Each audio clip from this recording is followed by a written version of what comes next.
have a little bit of fun. Fun facts about Alex. I have had 9 collapsed lungs, resulting in 5 major surgeries. My sister and I were the first participants in what would become a national support group for children whose parents had been diagnosed with cancer. And for 15 years, I was a part-time professional gambler. So why bring this up? Well, these parts of my story didn't really fit cleanly anywhere else, but have had a major impact on how I view the world.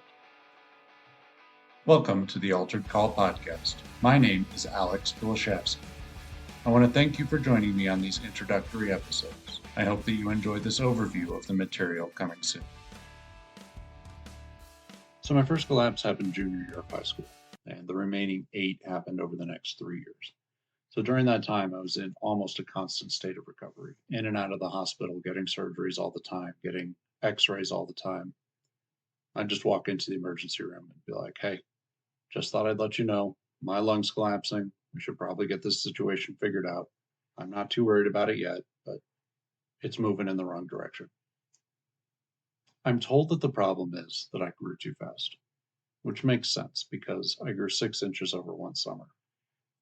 And what happens when you grow too fast is it creates bubbles between the chest cavity and the lung. Basically, the chest cavity grows faster than the lung can fill it.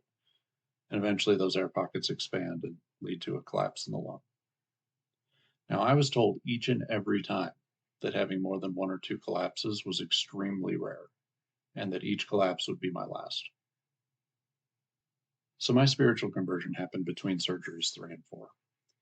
And I think that being that vulnerable for that long really did help God to break down the walls in my life and say, look, you can't do this. You are not as wonderful as you think you are on your own. The thing that I found fun is that growing up, I had always seen my dad go through chemotherapy and all the medical tests that he had to do with cancer. And he was able to do it largely with a smile on his face, being kind to the nurses, being a good, fun person to be around. And I think that towards the end of these surgeries and this endless stream of being in the hospital, that I was able to do that too. I had nurses that liked me. I had doctors that liked being around me. And I thought that that was really fun. Side note here, doctors are evil and nurses are the best people on the planet. So be nice to them.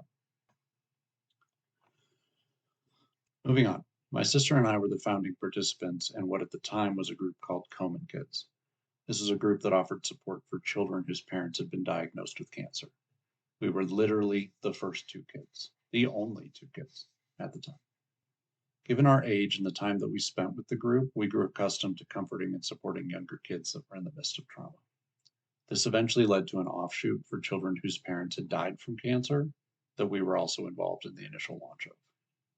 This is almost certainly where my strong desire to help others originates. It was the first time that I was able to leverage my personal struggles into healing other people, and it exposed me to a hidden world where people were honest and vulnerable about their experiences. Finally, I spent a long time as a part-time professional gambler.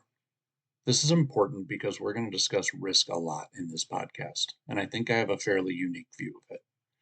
My degree is in finance, with a particular focus in statistics, and one of my first jobs was as an actuary, which for those of you who don't know, is a math wizard that works for insurance companies studying risk. And eventually I quit said job to become a professional card counter in blackjack. This allows me to not only understand the mathematical components of risk, but also gives me a deep understanding of how risk feels in practice. It's one thing to say on paper that you could lose thousands of dollars, and it's another thing to be sitting at the table when it happens and then force yourself to continue playing in the face of it. Blackjack also helps to explain some transformative aspects of my faith. Eventually in this podcast, we're going to discuss sandboxes, or places that can be used as incubators for your life. And I feel that gambling perfectly challenged my faith in terms of accepting that despite my skill, there was only so much that I could control, and anything after that was up to God. Counting cards is an unbelievably cruel way to make a living.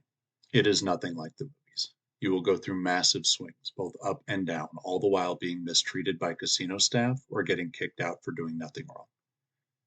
Playing for several hundred hours without making any money isn't an uncommon occurrence. And the only way to ever get to the other side of those downswings is to continue playing with no guarantee that it will ever get any better. That said, this career allowed me to make a very high hourly wage and gave me the freedom to stay home and raise my children. Eventually, I trained and led a team of card counters for about 2 years before I decided that I had done everything that I wanted to do in the game and eventually stepped away.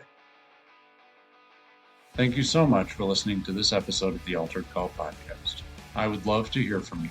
Please leave a review or find links to what I'm doing in the show notes.